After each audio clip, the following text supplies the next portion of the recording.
Jadhav, let's talk about the victory for Pakistan here. Not only was the recognition of the authenticity of the Pakistan legal system here been acknowledged on an international forum, but also, in your view, what else has taken place from this verdict where Pakistan can stand up and say, well, that we stand by the law?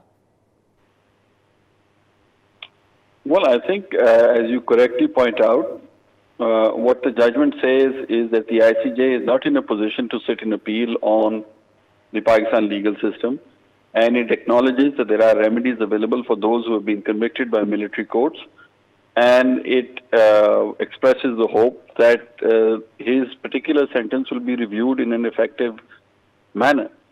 And I think that is sufficient for Pakistan to be content with, because in terms of consular access, yes, they have not accepted our contention that he was a spy and that therefore he should not have been accorded consular access. But that is a minor issue.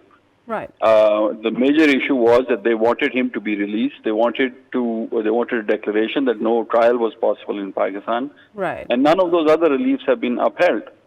I tend to agree with the speaker before me that Pakistan should go on the offensive, and perhaps should have gone on the offensive earlier and produced more material showing how he was helping to destabilize Pakistan's government and to, show what he was doing in Balochistan when he was caught. Because that should not be left open to conjecture. Pakistan should try and establish as much as possible in these domestic proceedings and bring this material on record so that... But doesn't this situation right now, as it evolves, Mr. Naqvi, doesn't this give the perfect stage to provide this kind of evidence, not only just what he was doing here, but also highlight the fact that India has been till now, to this point, even at the time of verdict, as it was highlighted, unable to explain the multiple passports, his nationality in question, which has now been accepted that he was an Indian national here.